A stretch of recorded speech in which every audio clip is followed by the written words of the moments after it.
আসসালামু আলাইকুম সুপ্রিয় দর্শক, আপনারা দেখছেন ঘোস্ট আড্ডা ইউটিউব চ্যানেল। আমি রাজন আছি আপনাদের সাথে। আজকে একটি নতুন ভূতের গল্প নিয়ে আপনাদের সামনে হাজির হলাম। গল্পটি হলো শীতের রাতের গল্প। তো গল্পটি খুবই ভয়ানক হতে চলেছে এবং ইন্টারেস্টিং হতে চলেছে, তাই অবশ্যই না টেনে দেখতে থাকুন। তো আর বেশি কথা না বাড়িয়ে মূল ভিডিও থেকে শুরু করা যাক। আসলে বন্ধুরা, শীতের রাতে গ্রামের ভুতুরে গল্প বলার একটা অদ্ভুত মাধুর্য আছে। গ্রামের সেই নির্জন পরিবেশ, দূরে কোথাও শিয়ালের হাহাকার, ঠান্ডা আবহাওয়া আর অন্ধকার রাত যেন এক অজানা আতঙ্কের আবেশ তৈরি করে। এমনই এক গ্রামের গল্প বলি, যার গ্রাম ছিল বটতলা গ্রাম। এই গ্রামে শীতকালে সন্ধ্যার পর কেউ বাইরে বেরোতে সাহস করতো না, কারণ লোকমুখে শোনা যেত গ্রামটির শেষ প্রান্তে বটগাছের নিচে নাকি ভূত বাস করে। তো শুরুটা হয়, বটতলা গ্রামের মানুষজন খুবই সাদাসিধে, তাদের জীবনে কোনো জটিলতা নেই। শীতকালে গ্রামে এক ধরনের উৎসব মুখর পরিবেশ থাকতো, এটা আমরা সকলেই জানি যারা গ্রামে বিশেষ করে বসবাস করি। ধানের মৌসুম শেষ, খেজুরের রস সংগ্রহ শুরু, পিঠা বানানো, সব কিছুতে আনন্দ। এখন বর্তমানে যেই সময়টা চলতেছে সেটাই কিন্তু আসলে এখন কিন্তু নভেম্বর মাস, তো যাই হোক এই সময়টাই। কিন্তু সন্ধ্যা হলে পুরো গ্রাম যেন নিশ্চুপ হয়ে যেত, সবাই ঘরের দরজা জানালা বন্ধ করে বসে থাকতো, কারণ সেই বটগাছ নিয়ে ছড়িয়ে থাকা কাহিনীগুলো আসলে যেন তাদের রাতের ঘুম কেড়ে নিত। তো গ্রামের এক প্রবীণ মানুষ দাদু হাশেম বলতেন, এই বটগাছটা প্রায় 200 বছরের পুরনো। তার নাকি এক সময় মালিক ছিল একজন জমিদার। তো জমিদার ছিলেন খুবই নিষ্ঠুর, শোনা যায় তার অত্যাচারে অনেক কৃষক প্রাণ হারিয়েছিল। আর এই গাছের নিচেই নাকি তাদের লাশ ফেলে দেওয়া হতো। ব্যাপারটা খুবই দুঃখজনক এবং লজ্জাজনক। তাদের আত্মাগুলো মুক্তি পায়নি, তাই তারা বটগাছের নিচে ভিড় করে থাকে। একবার গ্রামের কয়েকজন যুবক সাহস করে সন্ধ্যায় বটগাছের নিচে গিয়ে দেখছিল,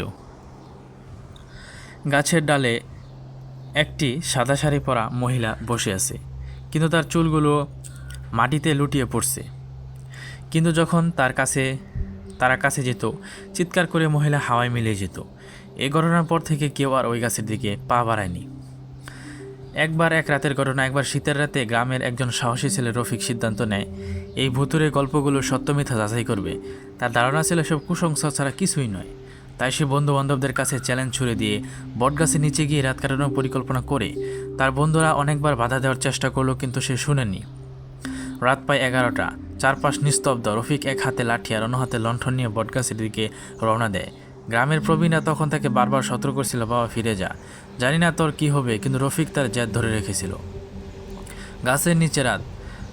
রফিক যখন বটগাছের নিচে পৌঁছায়, সে দেখে গাছটা আরও বড় আর ভয়ঙ্কর দেখাচ্ছে। তার বুকের ভেতর কেমন যেন শীতল একটা স্রোত বইছে এবং তার মেরুদণ্ড বেয়ে শীতল স্রোত বয়ে গেল।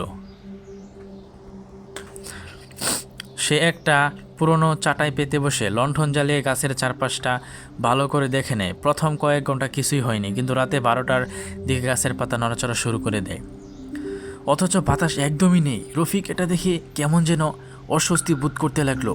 হঠাৎ সে শুনতে পেল কেউ যেন তার নাম ধরে ডাকছে, রফিক রফিক। সে চারপাশে তাকালো, কিন্তু কাউকেই দেখতে পেল না।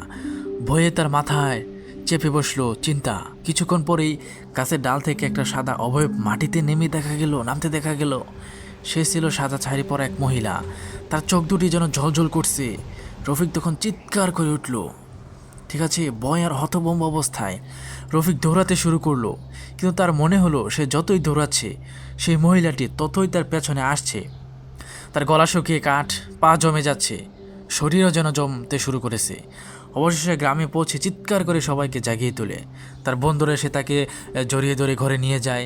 সেদিনের পর থেকে রফিক আর কখনো সাহস করেনি বটগাছে যাওয়ার জন্য, এবং আমাকে সেই গল্পটি বলেছে। তো যাই হোক, পরদিন রফিক গ্রামের সবাইকে ঘটনা খুলে বলে। দাদা হাশেম তখন বলেন, দেখছো তো আমি যে বলেছিলাম ওই গাছটা অভিশপ্ত।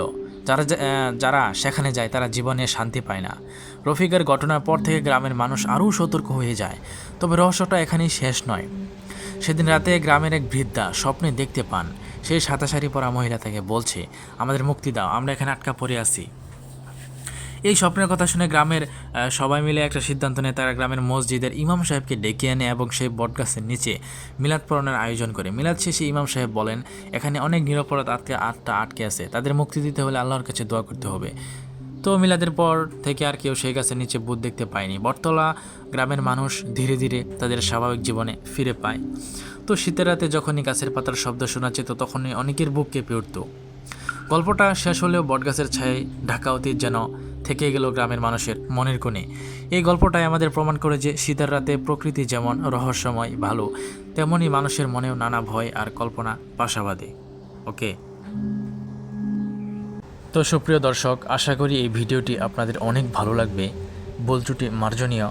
ভিডিওটি কেমন লাগলো অবশ্যই কমেন্টে জানাবেন। আর আপনাদের কাছে কোনো যদি বাস্তব গল্প থাকে ভুতুরে, তাহলে অবশ্যই আমি আমার ইমেল ঠিকানাটি আমি ডেসক্রিপশন বক্সে দিয়ে দিব, সেখানে আপনারা পাঠিয়ে দিবেন অবশ্যই।